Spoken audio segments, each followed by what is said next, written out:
I am here with my brother. He goes to Cornell and he came down to live with me. And um, because I'm not completely alone in my small apartment, I do feel like not so lonely and I feel very supported with him here. But I feel like as soon as we step out into the real world, like to go grocery shopping, we like put on these gloves and these masks, and we also not only have to think about like keeping distance away from people, but we have to realize that because we do live in Cincinnati, which is very close to the Kentucky border, I just have to be mindful of the fact that people don't see Asians all the time. And I just have to be aware that if there are comments made or if someone gives me a weird look, to not take it personally and to be mindful that everybody is having a different experience and it's not something that I can blame them for. And obviously, they shouldn't be to a specific race either. So Right. I feel like when I'm home, I feel safe. I feel connected because I have internet. I feel like I'm able to do some normal things. But when I go outside, I feel a little guarded and the need to be protected. I was in line for Costco and I was wearing gloves and a mask, and I coughed to clear my throat. And then I was calling my mom and I was speaking English, and then I mixed some Korean in. And this lady in front of me, she like moved out of the line completely. Like she left and like she gave me a look. So and I wasn't like, I'm not taking that personally. I'm not saying that she probably did that because she thought that I was Asian and I have coronavirus.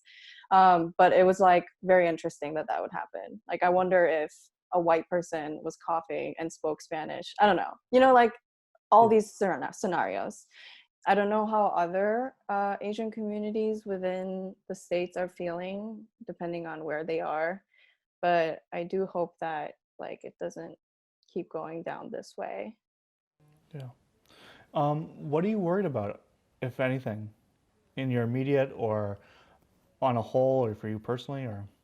So my parents live in Saudi Arabia, and they have been living there for about 5 years now. And they there's some cases in Saudi Arabia, I believe, and because of that, they completely banned traveling.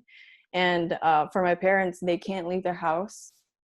And for my dad, he can still go to work because he's an essential worker for the company. But my mom, like let's say she wants to go to the grocery store, she has to call them and make a reservation for a time, and then like go there at a specific time and then leave within like 30 minutes or something like that.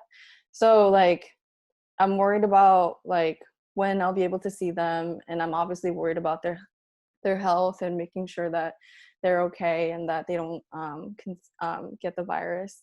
And I'm also worried about seeing my boyfriend. He lives in LA, which is obviously a hot zone, and so I I know he's being safe. I know he has gloves and masks, but I hope um, that I get to see him soon.